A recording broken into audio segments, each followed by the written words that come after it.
PGHM Chamonix, bonjour. Ouais, bonjour. Je suis au niveau du Brévent, là, je viens de tomber. Exercice de sauvetage pour le PGHM de Chamonix. Ce jour-là, les gendarmes de haute montagne mettent au point un scénario d'intervention. Un skieur a chuté dans un ravin. Blessé au dos, il est bloqué à 2000 mètres d'altitude. Les sauveteurs doivent émettre un premier diagnostic et surtout géolocaliser la victime grâce à son téléphone portable. Loïc Hervé, sénateur centriste de la Haute-Savoie, assiste à l'entraînement. La manœuvre est pilotée par le plus haut gradé du PGHM, le lieutenant-colonel Bozon.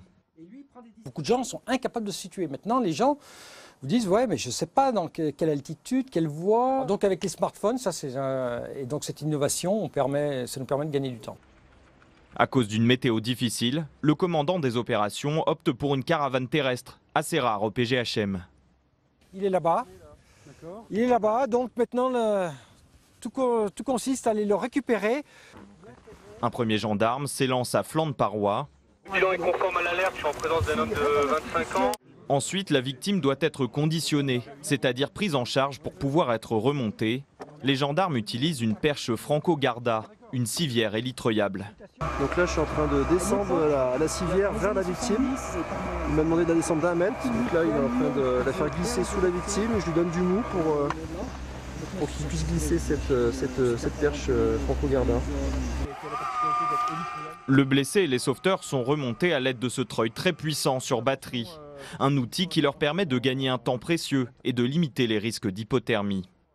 S'ils sont habitués à ce type d'intervention, les gendarmes du PGHM sont conscients des risques qu'ils encourent. En 60 ans d'existence, l'unité a perdu près d'1 membre par an statistiquement. Quand on pratique la haute montagne, nous sommes des humains, l'erreur est humaine.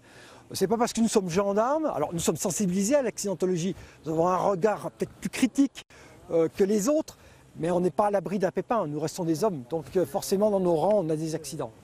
En plus des opérations de secours, l'unité d'élite est aussi très présente dans la vie locale de Chamonix.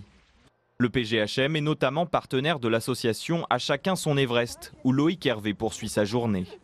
Donc à Chamonix, ce bâtiment-là, qui lui permet d'accueillir des enfants, des femmes après leur opération du cancer du sein. Bonjour Christine. Et bonjour. Ça va bien? Ouais, et toi? Ça va. Christine Janin est la première femme française à avoir gravi l'Everest. Depuis 25 ans, l'alpiniste a mis sa notoriété au service des enfants malades. Et en 2011, elle décide de se consacrer davantage aux femmes après leur cancer du sein. Quand tu es guéri, tout le monde pense que c'est bon, maintenant tu vas reprendre comme avant. Mais non, il faut faire avec.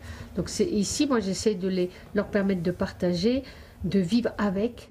La pratique de l'escalade, de la méditation ou encore du yoga permettent à ces femmes meurtries de rebondir. Une thématique chère à Loïc Hervé, membre de la délégation aux droits des femmes du Sénat. On a fait quelques actions au profit d'À chacun son Everest. Et c'est vrai que j'ai toujours été impressionné par la personnalité de Christine, mais aussi par ce qui est fait ici, ce qui est vécu ici. Puis j'ai une amie qui récemment est venue ici, qui m'en a parlé. Et je trouve que c'est un endroit qui est important. À une prochaine fois. Bonne continuation. Et merci pour tout ce que tu fais.